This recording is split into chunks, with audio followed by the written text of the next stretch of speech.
개인교회에서 목회하고 있는 정성규입니다. 광주는 저한테 되게 인연이 깊은 곳인데 저희 집 어르신들이 망월동 쪽에 사셨기 때문에 근데 뭐 저희 아버님이 너무 일찍 서울로 올라가셔가지고 이렇게 옛날에 이렇게 어려움 당할 때 저희 가족들이 당한 이야기는 제가 들어봤지만 현장감은 이렇게 좀 떨어지는 그런 관계라고 생각합니다. 올 때마다 좀 오래 있으면서 좀 구석구석 보고 싶은데 잘 못 보는 게 좀 아쉽네요. 오늘 제가 맡은 영역은 교회 이야기입니다. 이제 주제가 민주적인 교회라고 해서 그렇지 사실은 교회 이야기를 하고 싶어서 온 거고요. 아까 제안해 주셨는데 강사분들께서도 비슷한 제안을 하셨어요. 연속 강의로 그냥 3번을 듣는 게 좋겠다. 그래서 제가 1시간 20분 정도 말씀하셨는데 가능한 한 빨리 좀 당겨서 얘기해 보도록 하고요. 뒤에 더 전문적이고 더 좋은 내용이 사실 있는데 다 들으시는 게 저는 좋다고 생각합니다. 그래서 어쩔지 모르겠지만 가능한 빨리 진행해 보도록 하겠습니다. 민주적 교회 이야기라는 제목은 생소하신 분들이 더 많을 수 있습니다. 20년 전에 저도 이렇게 표현하는 게 좋을지에 대한 고민을 쓰면서도 계속 오랫동안 했는데 아주 특별한 뭐가 없어가지고 그냥 이 얘기를 그냥 쓰고 있는 겁니다. 다만 이제 외부에 알려진 거하고 좀 다른 실제적인 교회가 말하는 민주주의는 달라서 그런 부분에 대한 설명 좀 드리고 또 저희 교회 얘기할 수 있으면 좀 이렇게 얘기를 드리도록 하겠습니다. 제가 요즘 많이 이렇게 옛날 읽었던 책 중에 한 권을 지금 열심히 읽고 있는데 두 도시 이야기라는 책입니다. 이 책의 시작이 아주 유명하잖아요. 최고의 시절이자 최악의 시절, 지혜의 시대이자 어리석음의 시대, 믿음의 세기이자 의심의 세기였으며 빛의 계절이자 어둠의 계절이었다. 희망의 봄이면서 곧 절망의 겨울이었다. 우리 앞에는 모든 것이 있었지만 한편으로 아무것도 없었다. 우리는 모두 천국을 향해 가고자 했지만 우리는 엉뚱한 방향으로 걸었다. 프랑스 혁명을 가지고 한 이야기고 그 이후에 쓴 글이기 때문에 프랑스 혁명이 흘러가는 모습을 보면서 본질에서 좀 벗어난 거 아니야? 하는 큰 걱정을 이렇게 썩다고 생각합니다. 교회라는 그런 곳도 사실은 이 문장에서 벗어나기 참 어렵다고 생각합니다. 천국을 말하려고 했는데 어쩌면 누군가에겐 지옥이 되는 곳이 교회일 수 있죠. 특별히 목회로 고민하는 분들에게는 이런 고민이 남 얘기가 아니라 자기의 현장 얘기이기 때문에 되게 아플 수가 있습니다. 그럴수록 좀 더 저는 우리가 긴장해야 된다고 생각하고 좀 더 본질이 뭔지에 대한 이야기를 좀 해야 된다고 생각합니다. 다만 본질을 말하되 현실을 무시하지 않는 방법이 뭘까? 이런 고민을 전제로 이 강의를 들어주시면 고맙겠습니다. 최근에 정재영 교수라고 실천신학대학원에서 가르치시는 교수님이 요즘 우리의 현상을 아주 짧게 요약한 글들이 있었습니다. 그래서 그 글들을 한번 읽어보고 우리도 어떤 선택들을 해야 될지 한번 생각해 보면 좋겠는데요. 모교로서의 소속감도 약화되었으며 교회 활동에 대한 참여도나 헌신은 이전과 비교할 수 없을 정도로 감소하고 있습니다. 오랫동안 목회에서 중요한 비중을 차지했던 것이 신방인데 코로나 이전에 이미 대신방은 사라지고 있었습니다. 직분에 대한 생각도 바뀌고 있습니다. 작년에 조사한 3040 세대 기독교인 조사에서는 교회에서 중직을 맡기면 하고 싶지 않다는 의견이 60% 가까이 되는 것으로 나타났습니다. 요즘 세대들은 과거처럼 직분에 연연하지도 않고 직분을 위계 질서로 여기며 여기에 편입되는 것을 불편해합니다. 앞에 얘기했던 두 도시 이야기는 큰 흐름의 변화가 있다는 이야기를 한다면 그리고 그 사회가 추구하고자 했던 그런 방향이 천국을 꿈꾸는 거였는데 어쩌면 지옥으로 향하는 것이 아닌가 하는 걱정을 한다면 두 번째 글은 우리 교회의 현실을 말하고 있습니다. 아마 교회별로 좀 다를 수 있습니다. 어떤 교회는 이런 모습이 이미 온 교회가 있고요. 어떤 교회는 전혀 감지가 안 되는 교회가 있을 수 있는데 중요한 건 이겁니다. 흐름이 이렇다는 겁니다. 흐름이 교회가 옛날 방식으로 해서는 되지 않는 세대에 접어들었고, 이런 예는 뭐 유럽 경우에 뭐 이미 보여준 거기 때문에 유럽의 예들을 좀 참고하면 어떻게 흘러가겠구나 하는 예상도 가능해집니다. 그러니까 여기서의 핵심은 교회가 약화되고 있다는 겁니다. 근데 그 약화되는 이유 중에 하나를 여기서 자세하게는 말하지 않지만 교회가 폐쇄적이기 때문에 약하게 되고 있다는 얘기도 포함하고 있습니다. 이미 온 변화는 교회에게 기회일까요? 재앙일까요? 받아들이기 나름입니다. 뭐 유럽 교회가 망했다고 얘기하지만 여전히 다시 뭔가를 움직이게 하고 있고 또 실제 교회가 움직이는 모습들이 있는 것처럼 한국 교회도 그런 양상으로 갈 가능성이 굉장히 높습니다. 그러니까 이제 기회가 되게 하느냐, 재앙이 되게 하느냐는 각 교회가 또 신자들이 선택할 방향인 거죠. 한국 교회는 그러나 어려워질 겁니다. 대형 교회는 그럼에도 불구하고 자기네 존재를 계속 이렇게 과시할 수 있게 가긴 할 겁니다. 약화되지만. 근데 중요한 것은 대형 교회 존재 여부가 아니라 자그마한 마을 교회들이 생존할 수 있느냐는 겁니다. 어떤 방향으로 생존할까? 이런 고민들을 해야 된다는 거죠. 민주적인 교회 이야기를 하니까 교회 정치 이야기를 할 거라고 기대하셨는데 저희가 접근한 민주적인 교회 이야기는 그런 게 아닙니다. 한국 교회가 마을에서 어떻게 존재할 수 있지? 또 어떤 방식으로 존재해야 미래에 지향적일 수 있을까? 하나님 나라를 어떻게 펼칠 수 있을까? 이런 고민에서 나온 겁니다. 이런 고민에서. 저희 교회가 좀 이렇게 안정적으로 가니까 많은 목회자들이 연락해 와서 그렇게 하면 교회가 성장하냐고 물어보는데 그런 얘기를 하고 싶은 건 아닙니다. 저희 방식으로 했다가 어려워진 교회가 많기 때문에 이거는 좀 심각하게 고려해 봐야 되지만 그러나 이런 선택이 가능하다는 이야기를 좀 하고 싶습니다. 예. 저희가 이런 선택에 대한 이야기를 하게 됐던 여러 가지 성경 본문이 있는데 오늘은 그 중에 하나 역대상 14장 11절이 저희에게 큰 도전이 됐습니다. 아사가 그의 하나님 여호와께 부르짖어 이르되 여호와여 힘이 강한 자와 약한 자 사이에는 주밖에 도와줄 리가 없사오니 우리 하나님 여호와여 우리를 도우소서. 우리가 주를 의지하오며 주의 이름을 의탁하옵고 이 많은 무리를 치러 왔나이다. 여호와여 주는 우리 하나님이시오니 원하건대 사람이 주를 이기지 못하게 하옵소서. 이게 아사의 기도잖아요. 이런 기도를 그 신방 가가지고 이제 벽에다 붙여주려고 하면 교인들이 되게 낯설어합니다. 뭐 야곱의 축복 뭐 이런 거, 야베스의 복 이런 걸 걸어줘야 되는데 뭐 미약하지만 창대하겠다는 약속들을 붙여줘야 되는데 저희 교회에서는 요 부분 말고도 몇 가지가 있지만 그 중에 한 부분 교인들한테 주는 부분이 이 부분입니다. 또 저도 요즘 저희 집에 글을 이렇게 써가지고 아예 식탁에 붙여놓고 매일 아침마다 읽는 부분이 이 부분입니다. 근데 이 부분에 사람이 주를 이기지 못하게 하옵소서 이 말은 적이 이스라엘을 그러니까 이스라엘의 하나님이시니까 이기지 못하게 해달라는 것으로 읽힙니다. 근데 여러분 그것만이 아닙니다. 아사가 또는 이스라엘이 하나님을 이겨먹으면 안 되는 거죠. 이게. 그러니까 저는 교회를 생각할 때 어떻게 하면 하나님을 이겨먹는 교회가 안 돼야 되는가? 이게 제가 생각하는 어떤 목회, 교회의 관점입니다.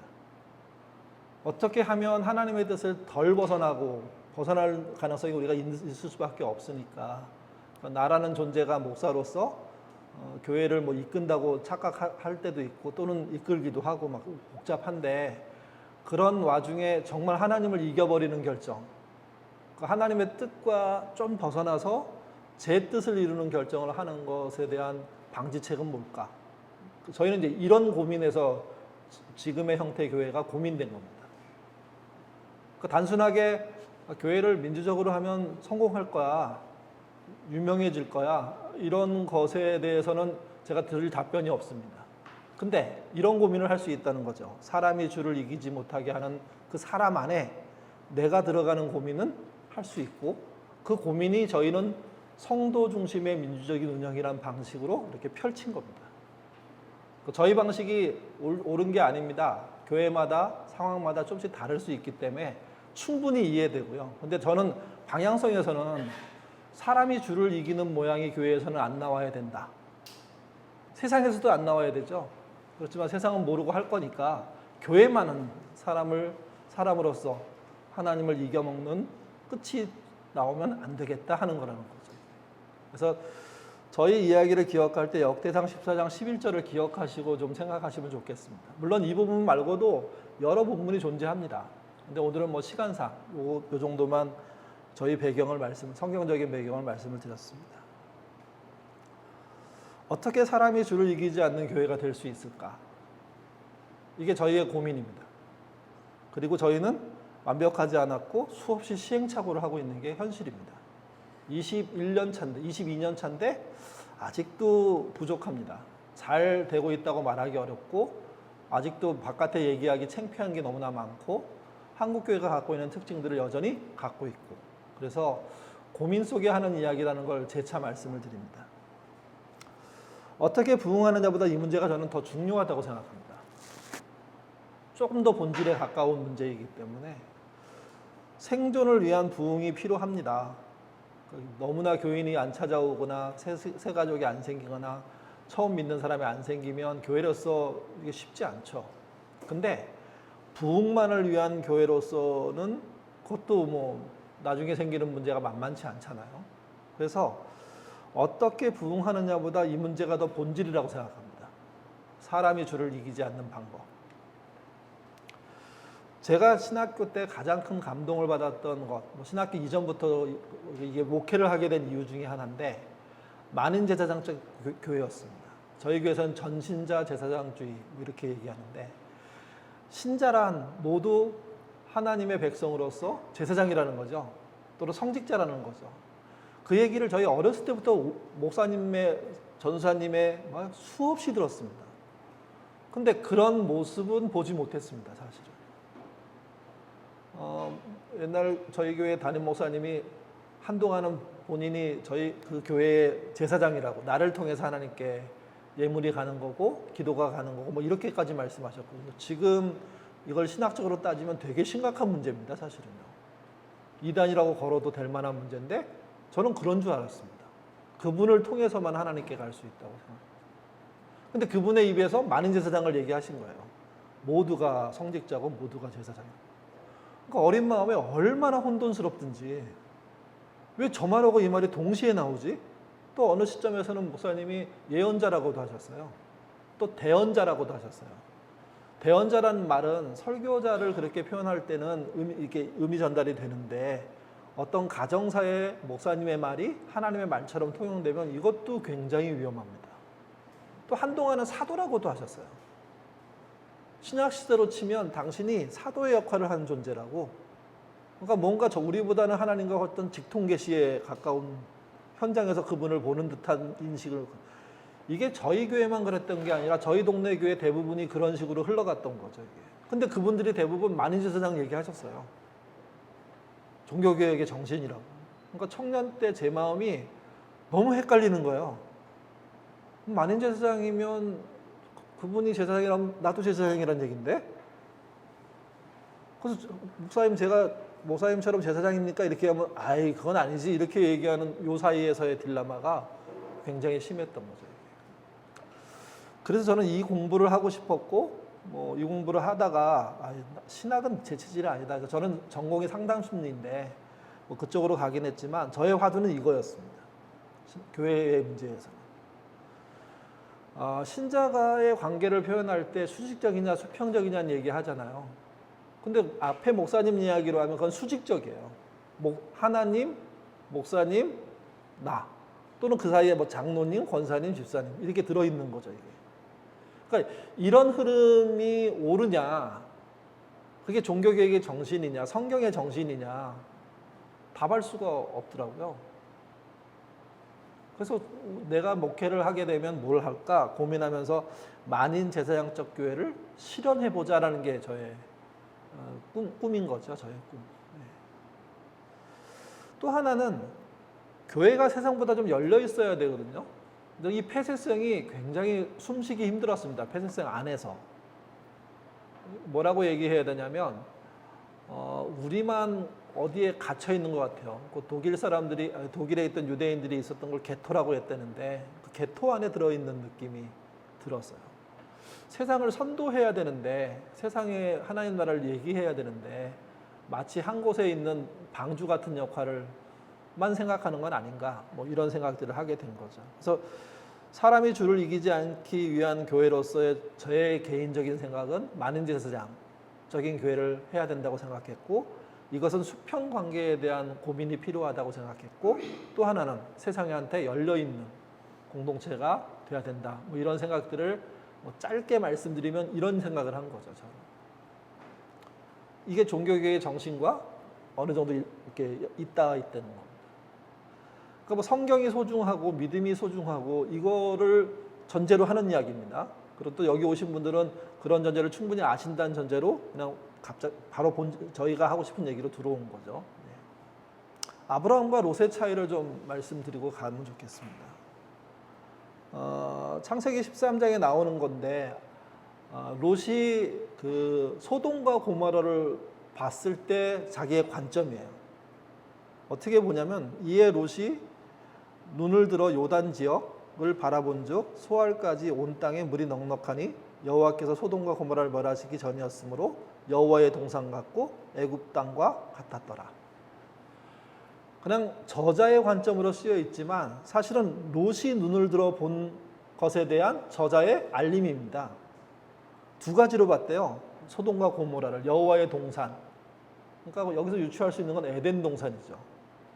우리는 뭐 어쩔 수 없이 에덴에 대한 어떤 기대를, 어떤 추억을 또는 어떤 상징을 갖고 있을 수밖에 없기 때문에 근데 소돔과 고모라를 롯은 그렇게 봤습니다. 여기가 에덴 동산이라고. 또 한 가지 애굽 땅과 같았답니다. 당시 최강국의 땅, 제국의 땅, 가장 모든 사람들이 이게 부러워하는 땅.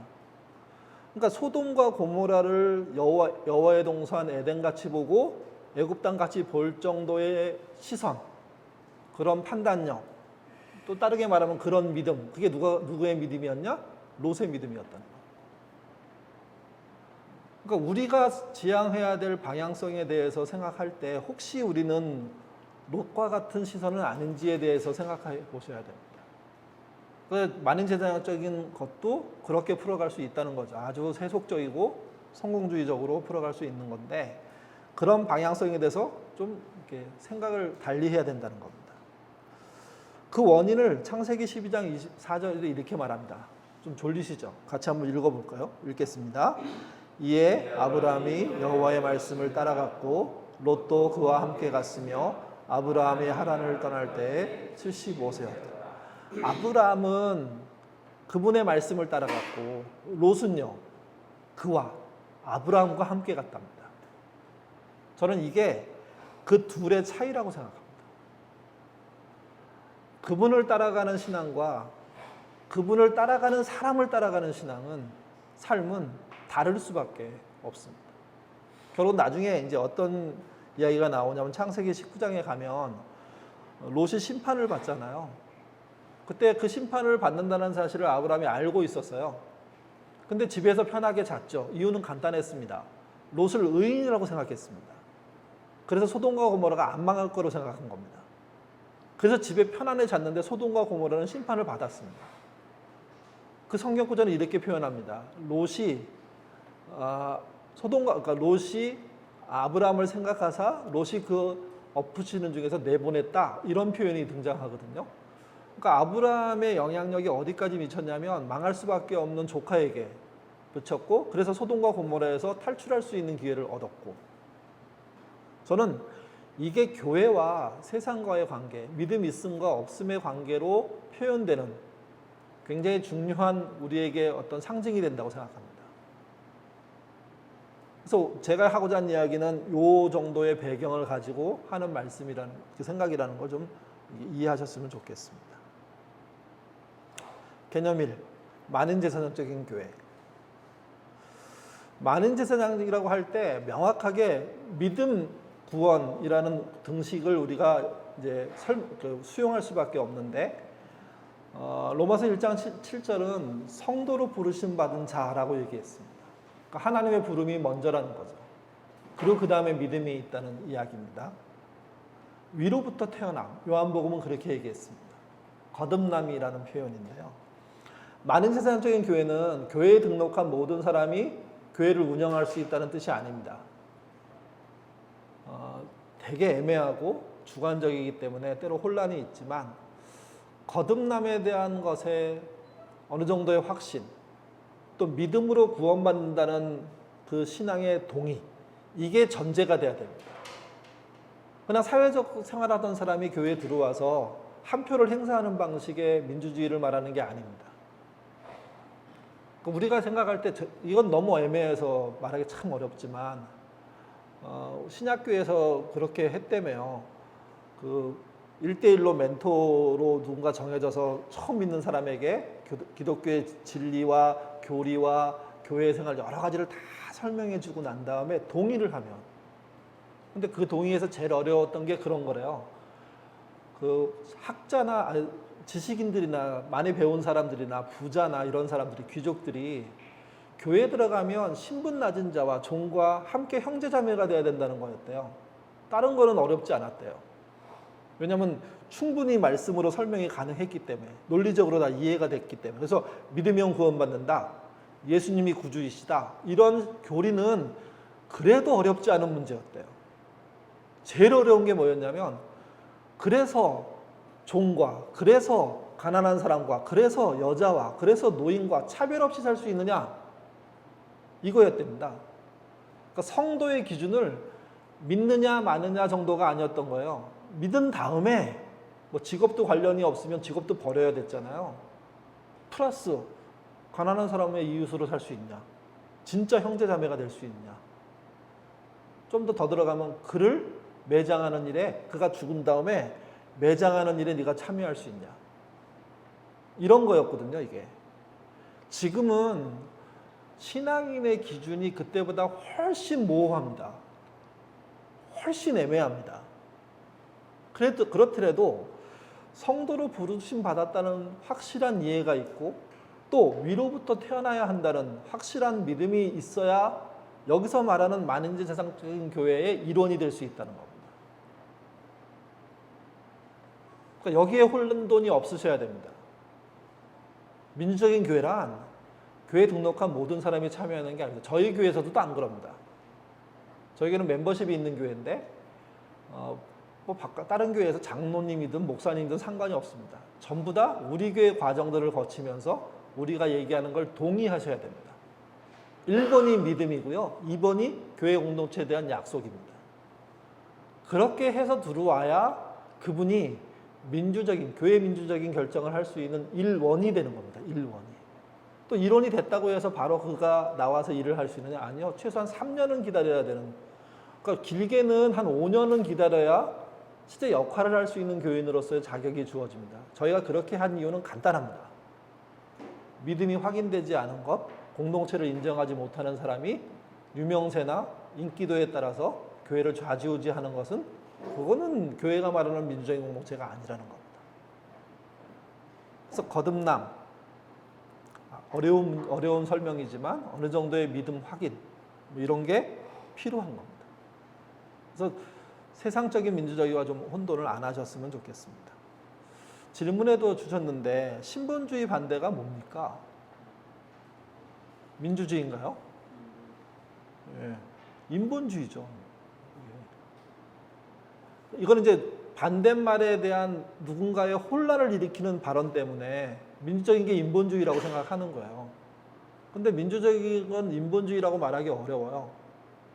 말할 근거도 별로 없고요, 사실은. 아니면 사람이 만든 모든 제도는 인본주의죠, 사실은. 엄격히 따지면.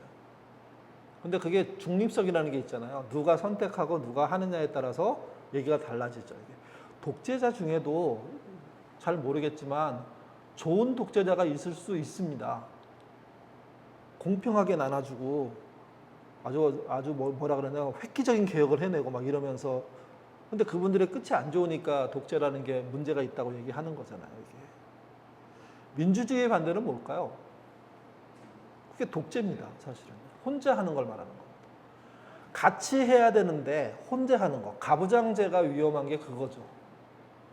아버지가 정말 가부장제 안에서도 모두를 민주적으로 이끌 수 있으면 뭐 그거 나쁘지 않습니다. 목사님이 가부장적인 사회에서 그러나 교회만은 가정만은 정말 함께 가는 공동체를 만들고 속해 있는 일원들이 아무 걱정 없이 너무나 잘 참여한다면 그게 뭐가 문제입니까 이게. 근데 민주주의에서 반대는 독재예요, 독재. 또 민주주의 반대 또 하나 할 수 있는데 그게 민원주의예요.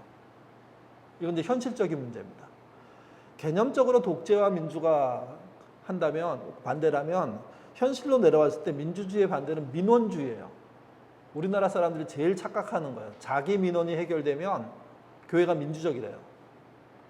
남의 민원이 해결되면 교회가 문제가 있대요. 자기 문제가 거부당하면 교회는 독재예요. 그때부터는. 기본적으로 만인제 세상이라는 이야기를 할 때 신앙적인 영역도 분명하게 해야 되지만 또 하나는 개념 정리도 분명하게 하셔야 돼요. 신본주의의 반대는 인본주의고 민주주의는 신본주의의 반대가 아닙니다. 또 민주적인 것을 선택했다고 해서 다 옳으냐? 그렇지도 않습니다. 민주적인 독재도 있거든요. 근데 어쨌든 독재라는 개념이 살아나면 그게 하나님과 대립하는 관계가 되는 게 교회죠. 세상이죠. 이게. 그리고 민주주의는 실제의 반대 현장에서 나타나는 말은 민원입니다. 민원만 해결되면 되는 방식. 이 개념을 좀 한번 생각해 보시면 좋을 것 같습니다. 같이 한번 읽겠습니다. 백종국 교수가 한 말인데요. 읽겠습니다. 성경은 모든 인간들이 예외 없이 죄의 본성을 가지고 있다고 말하고 있다. 민주주의란 견제와 균형을 원칙으로 삼는 체제이므로 이러한 죄의 본성이 부지불식간에 교회 안에 퍼지는 것을 방지해준다.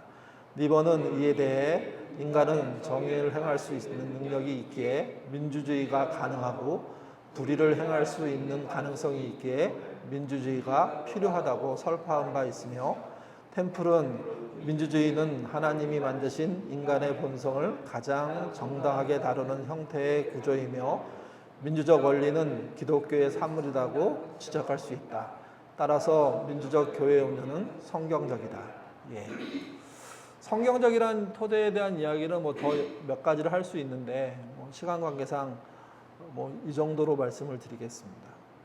그리고 또 하나 중요한 게 민주적이라고 해서 그러면 우리들 안에 누가 우두머리가 될 수 있냐? 그건 아닙니다. 예수님이 머리이시고 우리는 지체라는 민주주의를 말하는 겁니다. 개념 2, 대의와 수기. 민주주의 하면 대표를 선발하는 것으로 생각하세요. 대부분이. 근데 우리는 이제 대표를 선발하기 전에 성경이란 전제가 있다는 것부터 생각하셔야 됩니다. 그리고 그것을 토대로 해서 헌법이라는 게 존재하죠. 교회의 헌법. 또 교회로 교단의 헌법. 또 교회로 오면 그게 이제 정관이나 규약이 될 수도 있고 약속이 될 수도 있습니다. 거기에서 대표를 뽑습니다. 당회 플러스 목사. 그러니까 목사가 대표가 되고 플러스 그 대표와 함께 움직이는 곳이 당회. 이렇게 된 게 이게 대의민주주의입니다. 대의민주주의는요, 한국의 모든 교회가 하고 있는 제도입니다. 그러니까 교회로서 이렇게 구성이 됐다고 인정받는 순간 두 개가 존재하죠. 목사님과 당회가. 그리고 그 제도는 장로교나 감리교나 거의 모든 교회 헌법 안에 들어가 있습니다. 그러니까 대의민주주의를 하자는 게 그래서 아닙니다. 이미 하고 있습니다. 잘하는 데 많습니다. 목사님과 당회가 참 어우러져서 정말 건설적으로 교회를 이끄는 교회 적지 않게 많습니다. 그러니까 이렇게 엉망이어도 견디는 거죠, 교회가. 이게 대의민주주의입니다. 수기민주주의는 다른 겁니다. 성경을 토대로 하고 헌법 또는 규약, 교인의 약속이 이렇게 전제로 되긴 하지만 만인제사장 모두의 참여를 전제로 합니다. 모두의 참여를. 그리고 그들이 논의 구조 안에 들어와 있습니다. 그러니까 그들의 논의를 통해서 대표의 논의들이 아니라 대표의 논의들도 필요하지만 그들의 논의를 통해서 진행하는 방식. 이게 수기민주주의입니다. 세 번째는 민주적인 이야기를 할 때 제일 중요한 게 대화입니다. 대화를 확대하면 회의입니다. 근데 이제 문제는 한국 사람들은 죄송한 표현이지만 민주적인 사회를 살았다고 말하지만 민주적인 경험은 약합니다. 일단 집부터 민주적이지 않았습니다. 교회도 똑같습니다. 민주적이지 않습니다. 학교도 똑같습니다. 전부 다 가부장 중심의 제도로 전부 다 움직였잖아요. 성격으로 따지면 70% 이상의 사람들은요, 소심합니다. 자기 이야기를 쉽게 남 앞에서 할 수가 없습니다. 목사라는 그룹이 되게 독특한 건 뭐냐면, 목사로 들어오는 순간 남 앞에 서서 얘기할 수 있는 것이 커져가는 사람들이라는 거죠. 교인 중에 발언을 잘할 수 있는 분이 몇 분이나 되는지 한번 생각해 보십시오. 교회마다 손에 꼽습니다. 문제는 이겁니다. 발언이 강한 분하고 발언이 약한 분이 사실은 한 표씩 갖고 있는 건데, 또 발언이 강한 분보다 발언 약한 분이 훨씬 좋은 생각을 할 수도 있습니다. 근데 발언 강자에 의해서 약자가 지배되는 구조, 이게 이제 민주적인 사회에서는 가장 큰 적인 겁니다. 오늘날도 언론을 지배하려고 하잖아요. 정권을 잡은 사람들이. 이유는 간단합니다. 발언 강자가 되려고 하는 겁니다. 약자들이 찍소리 못하게 되니까. 민주적인 교회를 할 때 굉장히 중요한 개념 중에 하나가 발언 강자가 누구이며 약자는 누구인지 비중으로 따졌을 때 일반적으로 5대 95 정도 된답니다. 그러니까 5명이 100명 교회 안에서 전체를 대변하는 거죠. 95명은 의견이 있어도 말하지 않는 겁니다. 민주적이란, 특별히 수기민주적이란 이 95명의 의견이 수면으로 드러나게 하는 겁니다. 그래서 논의를 일으키는 겁니다. 목사님들이 이 일을 하려면 많이 생각을 해서 하셔야 됩니다. 교회 모든 일은요, 긍정과 부정으로 나뉩니다. 크게 나누면. 디테일하게 쪼갤 수 있지만. 그러면 발언 강자들은 본인이 꽂힌 거, 그러면서도 전체를 주도할 수 있는 거. 발언 강자 중에 교회를 생각해서 희생적으로 좋은 얘기를 하는 분이 계세요. 그걸 막을 수 없습니다. 근데 그분도 한 표라는 거죠. 100명 중에는. 그분이 얘기를 하면서 남들에게 설득력 있게 설명을 해서 그분들이 저분의 말이 좋은 거야. 우리 같이 합시다. 이런 분위기가 안 되고 저분이 했네로 되면 시간이 지날수록 발언 강자의 권력은 굉장히 세집니다. 어떻게 할 수 없는 분이 됩니다. 나중에. 그분이 선한 의도로 출발했다가 나중에는요. 자기와 대척점에 목사님이 있으면 결국은 목사님과 싸우는 사람이 돼버리죠. 긍정과 부정의 일이 있는데 어느 것 하나에 꽂혀서 교회가 흘러가면 안 됩니다. 교회 민주주의는 이 긍정과 부정을 모두가 표현할 수 있게 하는 게 필요하고요. 그래서 그 밑에 보시면 한 명당 긍정의 5개, 부정의 5개 정도의 의견을 낼 수 있는 기회를 주고 그거 전체를 모두에게 공개하는 방식으로 운영되는 거 말합니다. 이걸 저희는 대화의 지형도라고 합니다. 저희들 이제 저희 규모에서는 매해 할 수가 없는데 너무 인원이 있어가지고 한 70명부터 한 150명 사이 됐을 때는 해마다 했습니다. 저희가 어떻게 하냐면 연말에 우리 교회가 잘하고 있는 거, 우리 교회가 못하고 있는 거를 노란색 포스트잇에서는 잘한 거를 1개씩 써서 5장을 내게 하고 못하는 것을 분홍색 포스트잇에 써서 5장을 내게 하면 그게 한 명당 10개가 되잖아요. 많은 분은 10개를 내는 거고 적은 분은 1-2개 내는 겁니다. 그래서 다 걷어요 앞으로. 그리고 앞에 벽에다가 이제 하나씩 이렇게 꺼내요. 그럼 이 사람이 우리 예배는 너무 길어. 만약에 이렇게 썼다 그러면 그럼 예배에 대한 단점으로 보고 단점 자리에 붙이는 거예요. 그리고 위에다 제목을 예배 이렇게 정하는 거죠. 우리 목사님 설교는 너무 지루해. 누가 이렇게 쓰면 그건 설교 부분에 붙이는 거예요. 그래서 그거를 전체 얘기로 쫙 깔면 100명이라고 하면 10개씩 썼으니까 그 안에 충분히 교회의 의견이 다 담깁니다. 전부 다. 그리고 그게 전부 다 붙습니다. 저희가 그걸 제가 뭐라고 부르는 이거를 대화의 지형도라고 부릅니다. 우리 교회의 대화의 흐름이 어느 식으로 가고 있는지가 전체에 공개돼 버리는 겁니다. 그러면 발언 강자들이 강조하고 있는 지점이 모두가 공감하고 있는 건지 아니면 그분 내만 생각인지 또 발언 강자가 혼자 생각해도 좋은 의견 같은 경우는 동의가 일어나거든요. 그런 건지를 대화의 지형도를 통해서 확인할 수 있습니다. 수기민주주의는 그걸 하는 겁니다. 그걸. 대표를 뽑아놓고 맡긴다는 뜻이 아니라 대표에 의해서 운영된다고 하더라도 교회 전체 의견을 수렴해서 대표가 그 중에 중요한 거. 그래서 저희는 이제 어떻게 했냐면 저희는 소그룹 이름이 아둘람인데요. 아둘람에 한 주제씩 줘요, 그냥. 그러면 그분들이 그걸 다 뜯어가요. 그 전지에다 붙여서 가져가요. 그럼 그거를 전부 다 본인들이 다음 주 모임 때 세세하게 해서 뭐 그 예배 설교가 졸리다 얘기는 뭐 5명이 나왔고 뭐 이렇게 다 구분을 해요. 그 중에 아주 소소한 의견은 빼고 위에 중요한 4-5개 의견들을 정리해가지고 그러면 우리는 앞으로 예배에 대해서 이런 부분을 발전시키고 이런 부분을 보완하자 하는 제안을 교회에 해요. 그러면 저희는 운영위원회가 당회가 아니고 운영위원회인데 운영위원회가 그걸 받아들이는 거예요. 그래서 다음에 목표를 세울 때 예배에 대해서는 어떤 아둘람이 제안했던 1, 2, 3을 한다. 다 할 수는 없으니까 3, 4, 5는 그 다음 순으로 이렇게 우리가 챙긴다. 그 다음 거는 뭐 우리가 할 수가 없으니까 교회 양해를 구해서 밀어놓는다. 이렇게 정하는 거예요, 전부 다. 수기민주주의란 방식을 택하는 이유는 교인 모두가 참여하는 대안들을 만들 수 있기 때문이에요. 수기민주주의 방식 잠깐 더 설명드릴게요. 대의민주주의는 당회 또는 담임 목사가 물론 보통 당회가 얘기하죠. 결과를 만들어서 공지해요, 교회에. 아주 중요한 건 재직회나 공동회에 붙이기도 하고요. 근데 당회에서 결정하고 나서 재직회에 가서 엎어지는 경우가 생각보다 많지 않아요. 왜 그러냐면 이미 중심에서 논의했고 거기서도 의견수렴이라는 걸 하는 거거든요, 이게. 신속한 결정할 수 있습니다. 이번 주 문제 생기면 이번 주 대안을 만들 수 있죠. 대표 의견이 근데 반영되는 겁니다. 모두의 의견이 아닙니다. 다양한 의견이 무시당합니다. 그냥 별의별 생각이 다 나올 수 있거든요. 공감 없이 진행하는 거로 가면 문제입니다. 크게. 당에 따로 놀고 현장 따로 노는 문제가 발생하는 거죠. 수기민주주의는 저희는 운영위원회니까 운영위원회에서 일단 이 문제를 논의해야 되지 않냐는 논의를 합니다. 그리고 저희는 아둘람의 그 인도자를 섬김이라고 부르거든요. 섬김이 모인 때 교회가 운영위원회가 이런 문제 갖고 고민하고 있습니다. 이제부터 의견 수렴을 할 건데 다음 주부터 이런 방식으로 진행할 거니까 도와주십시오. 그러면 섬김이들이 문제를 가져갑니다. 아둘람으로 가서 그걸 풀어서 토의를 합니다.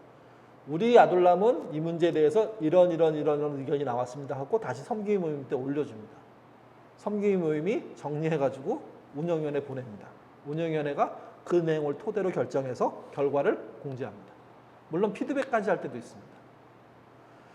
일정 시간이 필요합니다. 짧게는 2, 3주 걸리고요. 많게는 한 달 이상 걸립니다. 근데 중요한 게 있습니다. 교회의 의견이 반영됩니다. 다 반영할 수 없습니다.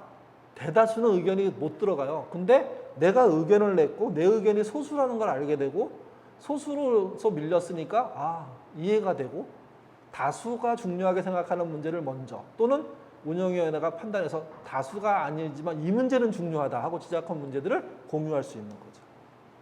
그리고 그 얘기를 한 분들을 찾아가서 다양한 의견을 청취할 수 있습니다. 그렇게 하면 공감 있는 진행이 됩니다. 대의민주주의도 공감 있게 할 수 있어요. 연설도 하고 막 이러면 되거든요. 근데 대부분의 의견 반영은 안 되잖아요. 그래서 수기민주주의를 하자는 게 교회 민주주의의 얘기입니다. 하나 저희가 하는 방식을 보여드릴게요. 마음 모으기라고 하는데 이걸요. 저희가 주소에 양식을 변경하는 문제 때문에 누가 제의를 했어요. 전화번호 주소 안 넣었으면 좋겠다. 여러분 주소록 요람 어떻게 만드십니까? 저희가 이제 이 문제를 놓고 야 주소가 안 들어가 있는 요람이 왜 필요해? 전화번호가 없으면 어떻게 알아봐? 갑자기 혼란이 생긴 거예요. 누군가는 제안을 했고. 그래서 사례를 모아봤어요. 그때 뭐 어느 교회는 하고 어느 교회는 안 하고 큰 교회도 여전히 하는 데가 있고 안 하는 건 막 반반이네. 이렇게 결론이 났는데 그러면 우리 교인들은 어떻게 생각할까? 그래서 이제 운영위원회에서 예제를 만들어서 섬김 모임을 통해서 아둘람으로 보냅니다. 이런 예제를 만들었습니다. 저희는 직분이 아니라 호칭이라고 부르는데요. 이름과 호칭만 넣는다. 사진하고. 2번은 이름 호칭 아둘람 거주지 이것만 넣는다. 3번은 이름 호칭 아둘람 거주지 가족까지 넣는다. 4번은 이름 호칭 아둘람 거주지 가족 휴대폰 전화까지 넣는다. 몇 번이 선정됐을 것 같으십니까? 2번. 예. 저희는 3번이 선택이 됐어요. 3번. 그래서 이걸 기준으로 저기를 만든 거예요. 요람을. 전화번호 없고 상세 주소가 없는 요람이 등장한 거죠. 만약에 운영위원회가 이렇게 했으면 그 결정해서 진행했으면 반대 의견이 막 나왔을 겁니다. 근데 반대 의견까지 다 들어보고 전체가 그래 반대 의견이 있음에도 불구하고 교인의 다수는 3번의 사양으로 만들었으면 한다. 그래 굳이 따르게 갈 필요가 뭐가 있냐 하는 결정을 하게 되는 거예요. 그러니까 요람 하나 주소록 만드는 문제이지만 아무것도 아닌 것 같은데 여기에 교인의 의견이 다 모여 있는 겁니다. 그래서 어떤 분들은 뭐 별도로 만들어 주세요 막 이렇게 요구도 하지만 결국은 이 모양대로 되는 거죠. 그리고 다른 의견 수렴을 합니다. 저희가 많이 했던 게 뭐 세대를 구성하는 문제를 어떻게 하냐, 세대의 소통 문제는 어떻게 하냐 이런 거를 그렇게 의견 수렴을 하는 겁니다. 교회 학교는 어떻게 운영할 거냐, 뭐 청년부는 어떻게 할 거냐, 뭐 최근에는 저희 교회 아주 많이 하는 것 중에 중산층 교회 어떻게 할 거냐. 당신들 다 중산층인데 가난한 사람이 불편하다고 한다. 여러분 이거 심각합니다. 생각보다. 골프 얘기 같은 거 아둘람 모임에서 하면 안 되는 거예요. 둘이 치고 남들을 안 치면 다들 이상하게 서로 바뀌는 그 틈이 생기니까 이런 논의들을 우리가 한다고요. 그냥. 그러면 사람들이 스스로 조심하게 돼야죠. 세상을 위한 교회 어떻게 할 거냐. 뭐 등등등 그런 주제를 항상 할 수 없으니까 1년에 서너 차례 이상 중요한 주제들을 던져서 진행하는 거죠. 그게 모아지는 게 수기민주주의. 예인교회가 했던 초기의 수기민주적인 것은 그 당시는 뭐라고 불렀냐면 공동체 해석이라고 불렀어요. 지금도 뭐 그러긴 하지만 질문하고 답하는 방식을 통해서 이제 답을 찾아가는 건데 이런 결과들을 만들었습니다. 건물보다 사람이 먼저다. 이거를 목사가 건물보다 사람이 먼저입니다. 성경이 그렇습니다. 이렇게 설명하기도 하지만 교인들이 그 설교를 듣고 아둘람 모임에서 왜 건물보다 사람이 먼저인지, 왜 건물은 아니고 사람이어야 되는지 이런 이야기들을 펼쳐놓은 것을 결국은 한마디로 딱 정리한 거예요. 저희 교회 상식이라고 부르는 부분입니다. 교회 상식. 결과보다 과정을 중요시해야 된다. 교회보다 일상이 우선한다. 저희는 교회, 개인, 가정, 직장, 마을, 나라로 가지 않습니다. 전체의 끝이 교회입니다. 마지막에. 교회가 가장 변방에서 모두를 아우를 수 있었어야 된다고 저희는 생각합니다. 이 논의가 교회에서 벌어진 겁니다. 2주 정도의 과정을 통해서. 또 프로그램보다 공동체다. 저희는 프로그램 2번 해봤습니다. 목적이 이끄는 40일, 그 다음에 공동체를 이끄는 40일. 그거는 이제 교인들이 하자고 해서 저희가 했는데 40일 새벽 기도도 하고 다 했는데 2번을 딱 끝내고 난 다음에 교인들이 더 이상 이런 거 하지 말자고. 이게 나쁘다는 뜻이 아니에요. 이건 이제 안 해도 되겠다고. 이런 거. 이 정도 이야기는 알았다고. 그래서 저희는 공동체, 아둘람이 모든 프로그램을 대신할 수 있다고 생각합니다. 부족한 거는 같이 참여할 수 있게 해주기도 하고요. 근데 어쨌든 저희는 프로그램보다 공동체입니다. 소유보다 나눔을 지향한다. 저희 모토하고 관련했는데 저희 모토가 비전은 하나님으로부터, 운영은 민주적으로, 소유는 최소한, 나눔은 최대한이거든요. 그 모토와 일치하는 이야기가 여기서부터 나온 겁니다. 혼자가 아니라 모두 교회를 운영한다. 뭐 이런 거. 7번째, 무한 성장이 아니다. 건강한 개념이 애매하지만 건강한 교회를 지향한다. 이게 저희들 안에 많은 이렇게 토론들을 매주 걸쳐가지고 우리가 이렇게 한 줄씩 정한 거예요. 쭉쭉쭉. 근데 이 얘기는 시중에 나와 있는 얘기잖아요. 전부 다. 시중에 나와 있는 얘기를 목사가 알려준 것과 교인들이 토론해서 그 시중에 알려준 얘기가 확인된 건 다릅니다. 완전히. 알려준 거는 움직임이 별로 없죠. 알게 된 거는 같이 깨달은 건요. 움직임이 있습니다. 움직임이. 거기에 대한. 공동체 해석이 필요한 이유. 이게 온두라스에 있는 강의 다리입니다. 다리가 이상하지 않으세요? 물줄기 바깥에 있잖아요. 온두라스가 비가 이게 우리로 치면 요즘 우리나라가 바뀌고 있는데 집중적인 호우가 많은 나라예요. 태풍도 엄청나고 변번한 다리가 없어요. 그러니까 온 나라의 소망 중에 하나가 큰 비가 와도 떠내려가지 않는 다리 하나 만드는 게 소망이에요. 그래서 국제 입찰을 했어요. 일본이 이걸 땄어요. 하고 철로 만든 다리를 놓은 거예요. 근데 그거를 온 나라에 막 그냥 그 현장을 중계해갖고 이제 사용하기 시작했는데 얼마 지나서 태풍이 지나갔어요. 근데 이렇게 돼버린 거예요.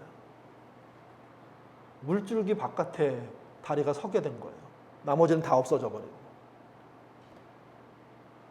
민주적인 교회에 대한 고민은 사실 어쩌면 교회가 사회의 줄기에서 벗어날지도 모른다.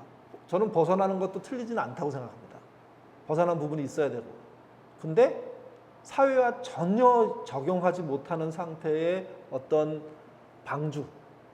옛날엔 방주가 필요했는데 지금은 그 방주라는 의미가 좀 달라져야 되거든요.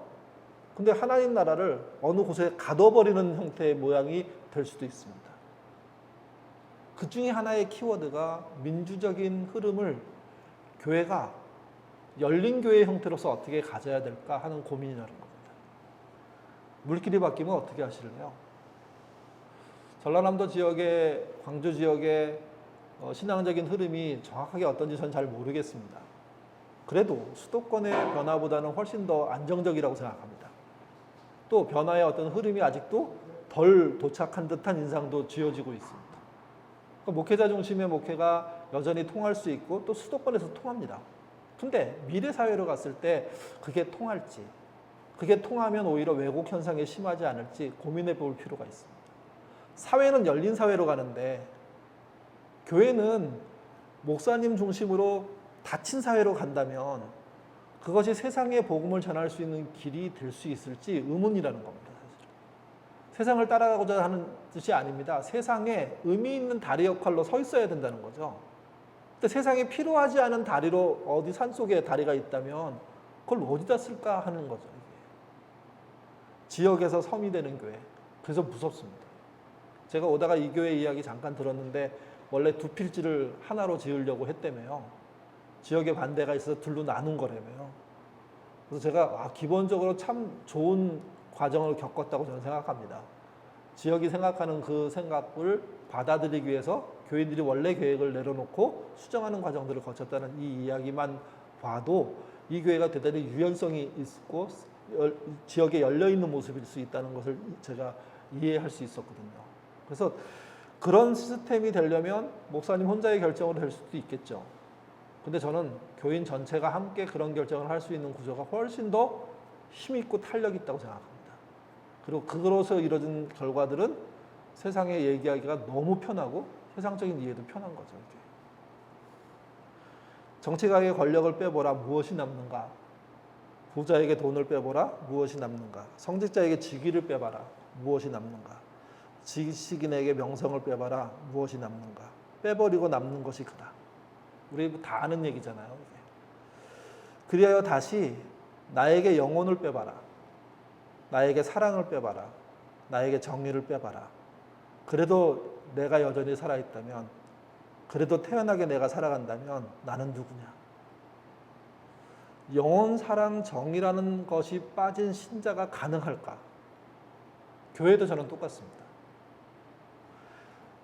직위를 빼면 남는 게 있어야 되지만 영혼과 사랑과 정의를 빼면 남는 게 없어야 됩니다. 죽어버려야 되는 거거든요. 근데 여전히 권력이 남고 힘이 남았다면 그 사람은 사람답게 산 게 아닙니다. 이게. 박노해가 쓴 시입니다. 교회에서 예수를 빼고 남는 게 뭐냐? 그럼 죽어야죠, 빨리. 교회는. 근데 남는 게 있어서 세상에 뭘 한다? 그건 문제입니다. 성경을 빼면 진리가 사라지는 문제가 되지 않습니까? 건물을 빼면요. 근데 남아있을 수 있습니다. 네. 오히려 건물이 거추장스러울 때도 생길지도 모릅니다. 목사를 빼면요. 남아야죠, 교회는요. 여전히. 교인을 빼면요. 그러면 없어집니다. 교회 민주주의는 그래서, 특별히 교회 수구의 민주주의는 그래서 우리가 잘 발전시켜야 될 아이디어이지 그걸 가지고 신본주의냐 아니냐 문제로 싸울 문제가 아니라는 겁니다. 사람이 개발한 것 중에 그래도 괜찮은 것 중에 하나가 그거잖아요. 그거를 교회가 극대화시킬 수 있는 방식으로 신앙생활을 할 수 있도록 장을 열면 세상은 교회를 보는 시선이 달라질 겁니다.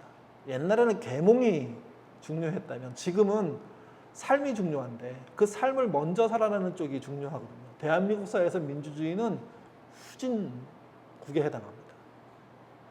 교회가 수기민주주의를 갖고 있는 시스템으로 잘 정착이 되면 복음을 정말 효율적으로 세상에 설명해낼 수 있습니다. 그걸 찾을 수가 있습니다. 그런 길이 없이 목사님들만의 고민으로, 당회만의 고민으로 교회를 하시면 답이 없을지도 모릅니다. 어쩌면 아까 앞에 본 다리처럼 물길이 바뀌었는데 엉뚱한 곳에 다리가 서 있는 모습이 될 수도 있죠. 그런 의미에서 열려있는 관계 가지셨으면 좋겠습니다.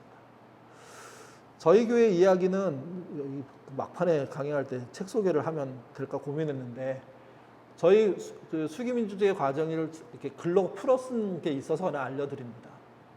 한번 구입해서 보시면 좋을 것 같습니다. 질문 저한테 주셨거든요.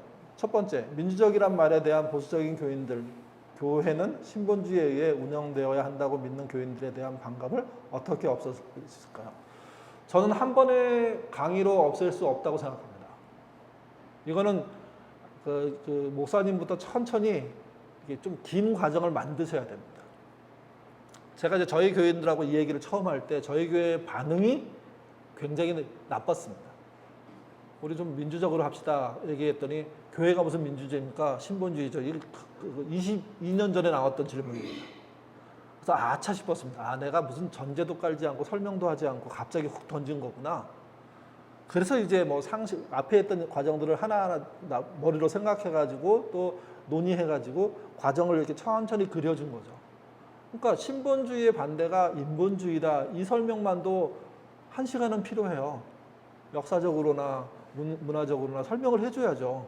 그래서 이제 신본주의가 인본주의 그게 정리가 돼야 민주주의를 말할 수 있거든요. 민주주의와 독재주의의 차이를 얘기하면 민주주의가 훨씬 더 뚜렷해지잖아요. 또 민주주의와 민원주의를 설명하면 기본적으로 뭐가 되냐면 민주주의라는 것을 우리가 잘못 알았구나 하는 공감대가 생겨나요. 그러면 민주주의를 어떻게 하지? 그때 다시 대의와 민주를 얘기하는 거예요. 제가 그런 식의 설명을 드린 거예요, 지금요. 흐름에 따라. 성경에 나와 있지 않지만 충분히 진리와 연결시킬 수 있는 방식들을 인내를 가지고 미리 얘기를 하면 어느 순간에 교인들이 예전에 그렇게 말씀 안 했던 분들이요. 자기 이야기로 그 얘기를 합니다. 그때 할 수 있는 겁니다. 그때. 내가 지금 강의해가지고 한 번에 바꾼다? 불가능합니다. 민주적인 교회 운영 어디까지 말하는 것인지요? 목회, 설교, 교육, 선교, 교회 행사, 재직계, 당회 등을 모두 포함하는 것인가? 아니면 설교 같은 경우 목회자 고유 영역이 하잖아. 설교는 고유 영역인 게 맞기도 하고 좀 다르기도 합니다. 저희는 이제 교우 설교가 있거든요. 그런 면에서는 교우도 열려 있는 장이죠. 저희가 지난주에 흩어진 예배했는데 흩어진 예배 설교자는 전부 교우들입니다. 그러니까 이제 열어줄 수 있는 부분을 열어주시면 돼요. 설교 특별히 진짜 연설을 잘하는 교인이 있으면 사실은 걱정스러운 게 사실이에요. 그게 왜 편하겠어요. 근데 저희도 글도 쓰고 막 강의도 하는 말 잘하는 분 계세요. 근데 교인들이 그걸 걸러요. 전부 다. 우리나라 교인들은 그래도 착한 분이 많아요. 목사에 대한 존중심도 엄청 커요. 그렇기 때문에 목사가 이런 길을 열어줬을 때 목사가 당하도록 내버려주지 않아요. 물론 뭐 인정에 호소하자는 뜻이 아니라 기본적으로 목회자의 고유 영역은 그대로 지키시면서 가능성들에 대해서 이렇게 열어주는 방식이 필요하고 나머지 영역은 못할 건 없다고 생각해요. 저희 같은 선교 이번에 선교여행 가는데 그거 다 선교 사역에서 결정해서 가거든요. 저한테 참여해 달라고 요청을 하면 저희가 운영해서 논의해서 갈지 말지를 결정하지 그러나 그것이 우리 교회를 흔들거나 이러지는 않습니다. 그러니까 교회 민주적인 운영은 대부분 다 적용할 수 있는데 저희는 행정은 운영위원회가 선출한 분들이죠. 대표들이죠. 목회는 목사들이 사역은 사역자들이 이렇게 나눠져 있습니다. 그리고 저희는 이 세 것의 연합체를 교회라고 합니다. 그래서 대부분의 영역이 가능하고 설교는 교인 중에 정말 그런 연구도 잘하고 하는 분이 있으면 잘 협의해서 하면 되고 그분이 위험하면 교인들이 막아요. 왜냐하면 그분이 목사가 아닌 주장을 시작할 때 가만히 있지 않습니다. 교인들이. 그래서 저희도 꽤 이렇게 뭔가 이렇게 하다가 가면 주저앉게 되는 분들이 생깁니다. 그게 수기민주주의의 장점입니다. 교인들이 막아버립니다. 목사는 아무 말도 사실 안 해도 될 정도의 일들이 생깁니다. 성경적 민주주의에 입각한 교회 운영과 민주적 교회 운영의 차이점은 성경적인 민주적인 운영을 하려고 하는 겁니다. 사회적인 민주적인 운영을 대의민주주의를 하겠다는 생각은 아닙니다. 저희. 그리고 수기민주주의는 우리나라에서는 창원, 마산 여기가 굉장히 잘, 광주도 잘한다는 얘기 제가 사실 들었거든요.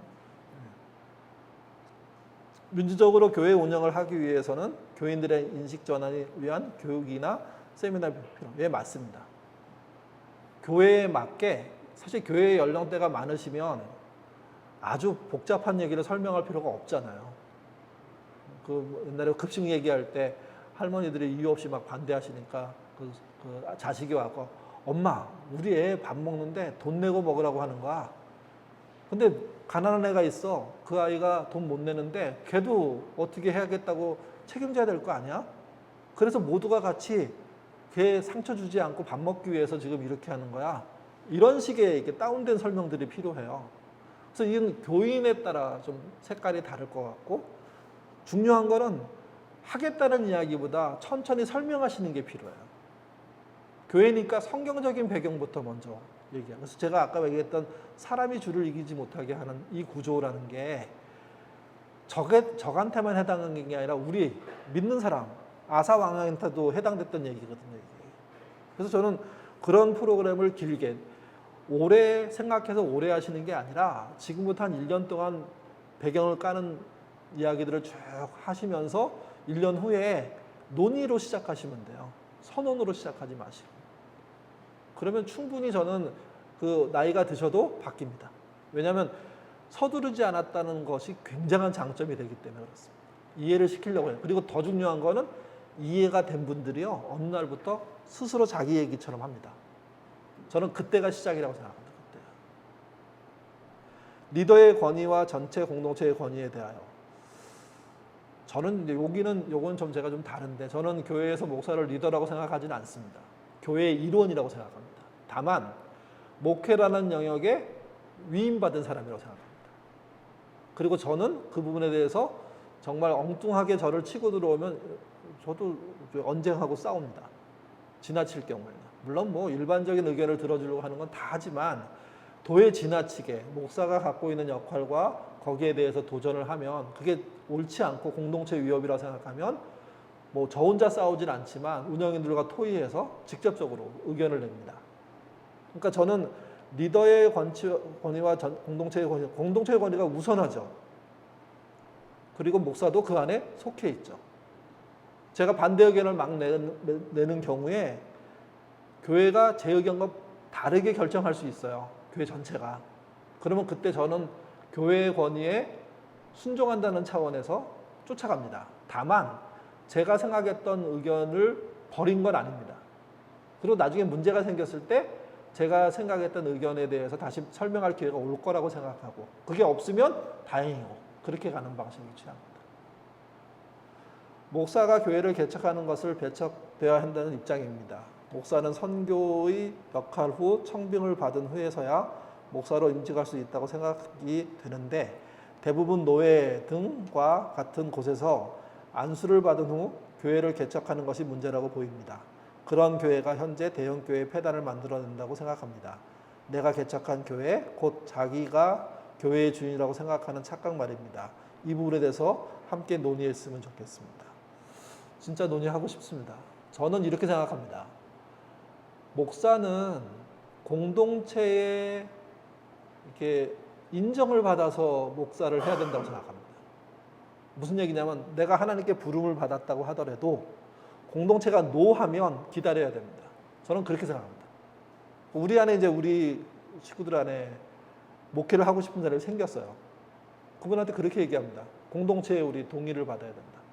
왜 그러냐면 공동체가 없는 목사라는 게 가능하겠냐. 특별히 공동체가 지지하지 않는 목사. 그러니까 저는 일정 부분 이 부분에 대해서 동의하는 편입니다. 또 하나는 평신도 교회라는 방식의 교회가 있잖아요. 그러니까 이제 목사 배제하고 또 목사도 일원으로 참여하는 방식으로 하지만, 그러니까 이제 그런 교회가 있다고 생각하면서 동시에 교회가 목사를 이렇게 세울 때는 출발점이 공동체의 이 사람이 신학교 가겠다고 했을 때 사실은 그게 교회적인 중요한 얘기 중에 하나가 돼야 돼요. 이 청년이 가고자 하는데 가는데 동의하는지. 그리고 동의가 되면 교회가 키워야 됩니다. 동의가 안 되면 문제점을 얘기해 줘야 됩니다. 이런 부분을 고치고 내년에 얘기하자. 저는 그렇게 생각하는 사람입니다. 공동체에 대해서. 그래서 저희 교회 시작할 때 제가 뭐 일원도 사실 안 넣었거든요. 이유는 간단합니다. 제 돈이 들어가서 시작되는 교회는 여기서 말하는 문제가 있다고 생각했기 때문이고, 뭐 다행스럽게 저희는 더 이상의 뭐 헌금하는 거 빼놓고 뭐 저희 재산이 들어가지는 않았으니까. 근데 지금 와 보니까 그게 서로에게 되게 자유로움을 주는 건 사실입니다. 그래서 요 우려나 걱정은 이해가 되고요. 충분히 이건 논의해서 교회별로도 교회가 어떤 목회자를 어떻게 세울지, 어떻게 갈지는 고민할 필요가 있다고 생각합니다. 예. 제가 받은 질문은 여기까지인데요. 혹시 하실 말씀 있으십니까? 지금 이제 말씀하신 교회가 교회 헌법에 의해서 각 교회가 규약을 만들고 결국 이제 페이민주주의 체제를 빗대서 운영이 되고 있는 건 사실입니다. 그리고 지금 말씀하신 것처럼 수기민주주의 제도로 좀 전환할 필요가 있다 이렇게 말씀하시는데 그걸 사실은 이제 교회 일정 규모가 성장이 되면 안 되거든요.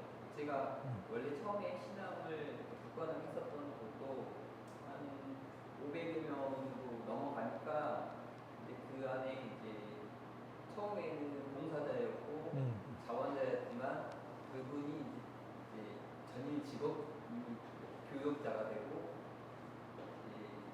자기가 일정 생활에서 이제 자기 그 신분을 나타내는 게 돼버리더라고요. 그래서 교회가 일정 부분 성장했을 때 마을 공동체가 되는 것처럼 좀 이렇게 분립을 시켜줄 필요가 있다고 생각을 하는데 이 부분이 잘 안 되는 건 너무 안 되는 것 같아요. 네. 실질적으로 저희가 이런 제가 활동하고 있는 분야이기 때문에 말씀드리는 거긴 하지만 실질적으로 관리가 안 됩니다. 그러니까 어떤 사람이 어려움을 겪고 있는지 문제를 겪고 있는지 목회자도 모르고 뭐 재직회도 모르고 뭐 재직회가 어떻게 교육자도 모르고 그러니까 분립을 할 수 있는 캠페인을 더 잘 하면서 이걸 해야 되지 않냐. 지금 모범이 되는 교회라고 하면 뭐 대부분 뭐 우리 제적 신교인 수가 뭐 200여 명 넘으면 나머지는 분립하겠다 뭐 이렇게 해서 운영되는 교회들이 간혹 있는 거는 알고 있는데 때가 되면 그렇죠. 뭐 무슨 교회 절기가 오면 자 전도 나갑시다. 아파트 단지 하나 딱 쓸고 그래서 공무수임 뭐 이번 달에 100명 들었습니다. 200명 들었습니다. 그래서 성장중심으로 가다 보니까 실질적으로 뭐 이단이랑 똑같아요. 자 어느 분야에서 전도하셨습니다. 그러니까 그게 민주주의로 가는 게 수기민주주의로 가는 게 아니라 결국 그 안에 교회 안에서 목사님 다음으로 그 아래 분들이 우상이 되고 우상을 통해서 이제 지금 저희가 생각하고 있는 문제들이 다 일어나는 거예요. 저는 분립을 할 수 있게 잘 해주셨습니다. 저희도 분립해서 책에도 나오지만 우리 교회의 목표는 실패했어요. 그 교회는 여전히 존재하거든요. 실패했어요. 이유는 저희는 더 민주성이 강조되는 교회를 세우고 싶었는데 가가지고는 전혀 다른 행동들을 하시더라고요. 목사님도 그렇고 교인들도 그렇고 또 얘기를 들어보면 다 본인이 아니라 상대방한테 원인이 있다고 해서 저희가 5년 차에 80여 명을 보냈다가 거기 한 명 남고 다 사라지고 한 10여 명이 돌아왔어요. 그렇게 끝이 났거든요, 분립이.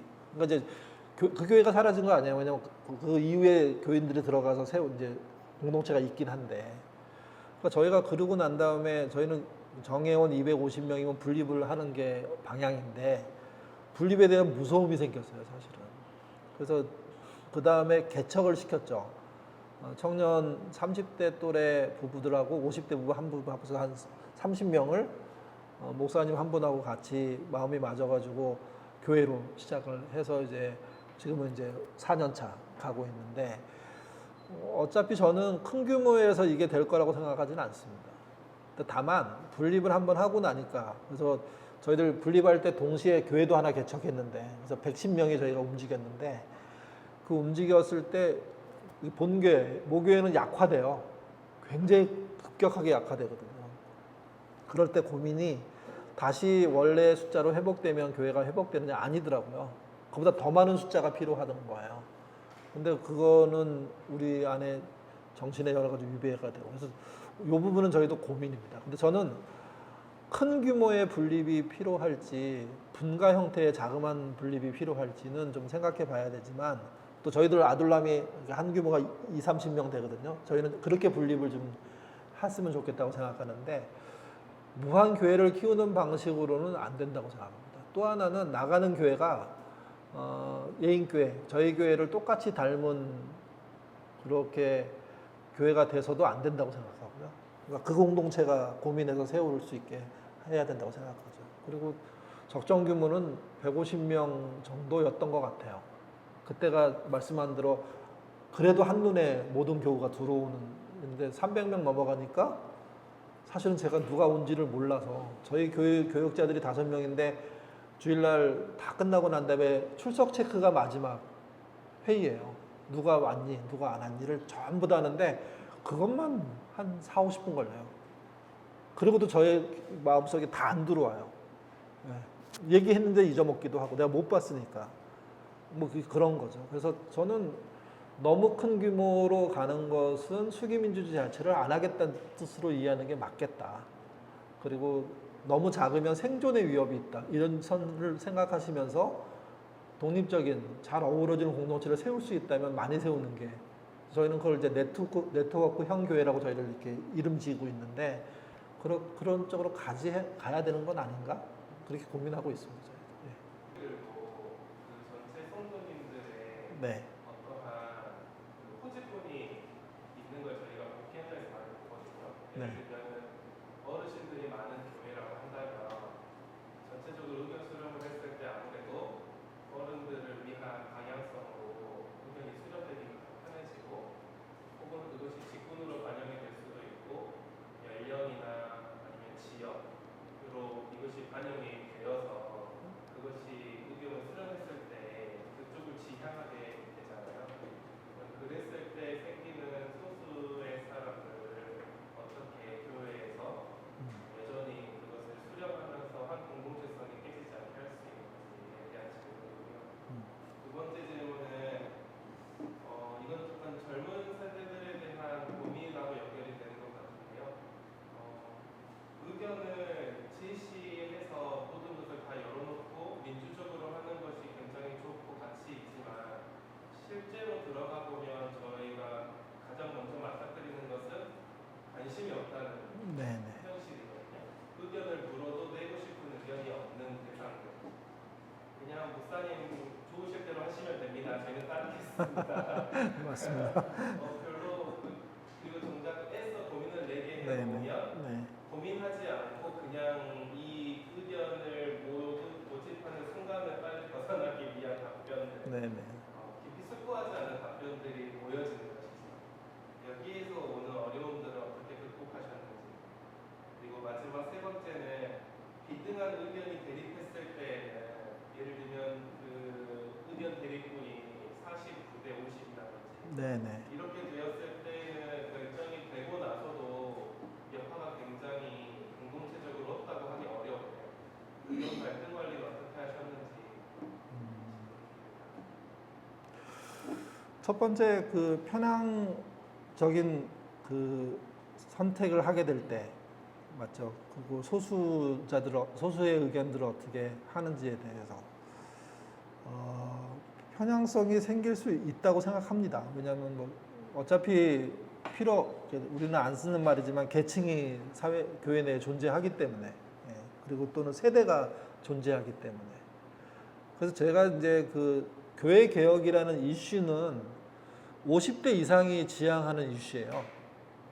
교회가 바뀌어야 된다는 생각은 청년들은 그런 것보다는 그냥 본인이 좀 행복하고 관심 받았으면 좋겠다는 게 그렇게 나뉘더라고요. 저희 목회는 둘을 완전히 나눠서 생각합니다, 사실은. 그래서 이제 교회를 저희가 분립할 시점이 됐을 때 분립을 다 반대하니까 개척을 시켰는데 그때 개척의 핵심이 막 결혼하거나 결혼 직전에 있는 그룹을 한꺼번에 다 내보내버린 거예요. 그냥.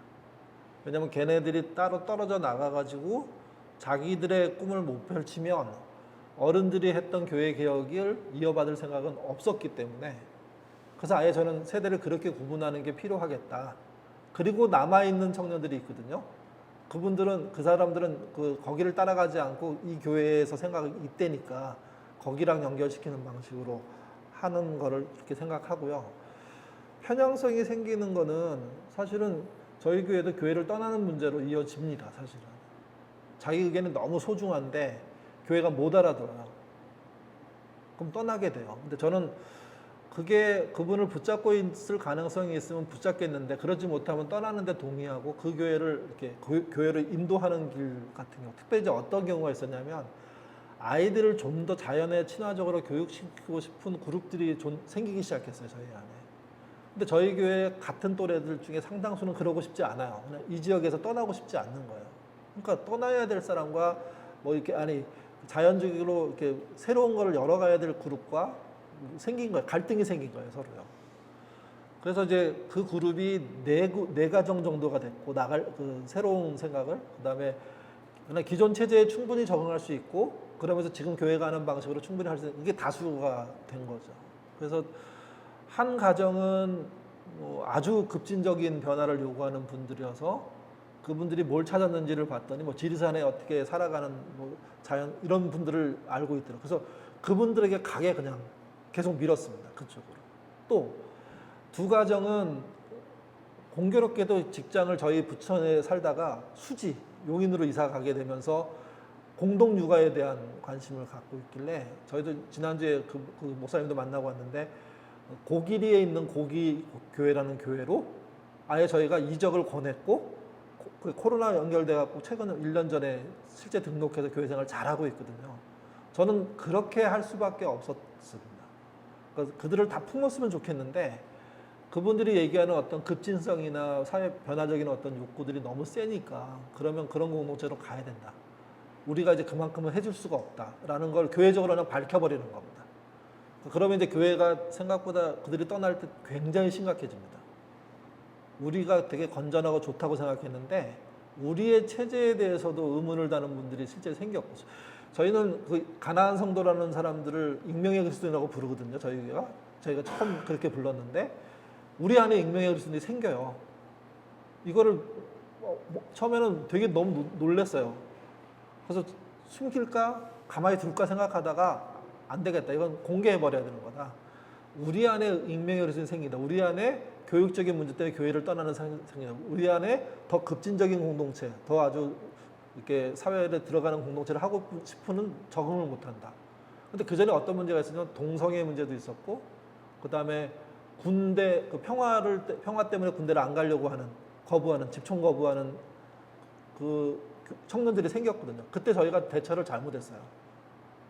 숨기고 조용조용 권면하고 아유 뭐 좀 생각 바뀔 수 있어 이랬는데 여지없이 떠나더라고요. 그래서 그 다음부터는 그렇게 안 합니다. 그냥 공개해 버립니다. 그래서 누가 이런 이유 때문에 교회를 떠나기로 물론 그분들의 동의하에 하는 겁니다. 그러면 교우들이 생각보다 우리가 특별히 50대 이상이 갇혀 있구나 하는 논의들을 하게 되더라고요. 저는 이제 그렇게 직접적으로 교회가 부딪혀야 그 다음 문제가 생겼을 때 동성애 문제나 이런 문제가 생겼을 때 열린 마음으로 대화를 하죠. 저는 그렇게 하는 게 좀 필요하다고 생각하고요. 또 하나는 그 마지막 문제를 의견이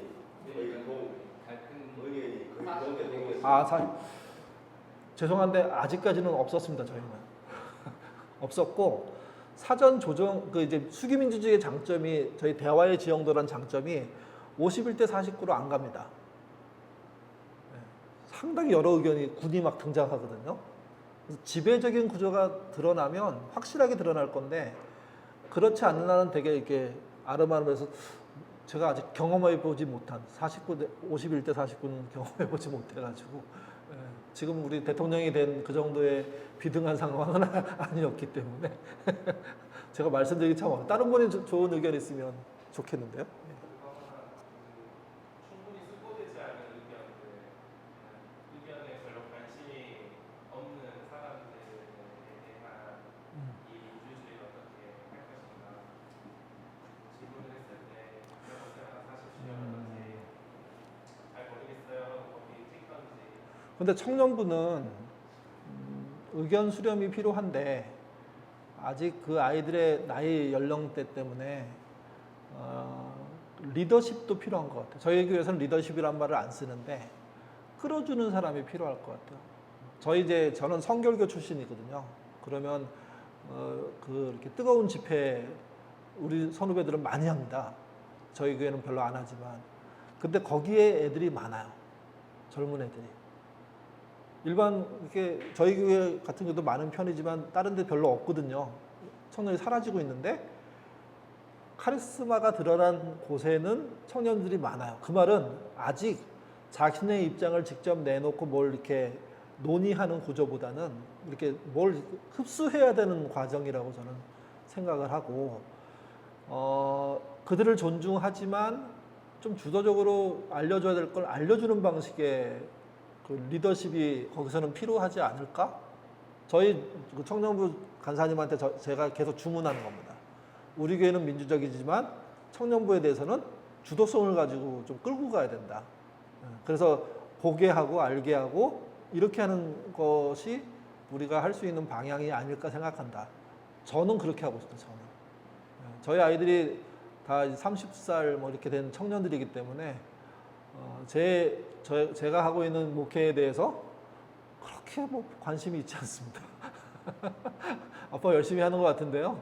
세상은 뭐 그쪽에 별로 관심 없어요. 뭐 이렇게 얘기해 주거든요. 제가 처음엔 너무 실망했는데 들어볼수록 저희 어렸을 때 그랬을 것 같아요. 어른들 얘기를 무슨 관심이 있겠어요. 수련회 어떻게 하면 잘 갈까 이런데 가서 뭐 할까 이런 거에도 관심이 더 많았지. 뭐가 재밌을까. 근데 그 재밌는 게 결국 교회에서 남게 되는 요인들이 되기 때문에 그 재미를 교회 안으로 끌고 들어오는 뭐 퇴폐적인 건 할 수 없지만 의미 있는 것들을 하다 보면 그들이 이제 자기 얘기를 하게 되지 않을까. 결혼해서 애 낳는 시점부터 얘기를 하더라고요. 그때부터 아이 키우는 문제로 중심으로 이제 얘기를 시작하더라고요. 그래서 그런 게 아닐까. 결국 제 시간을 다 쓴 것 같은데요. 예, 이상입니다.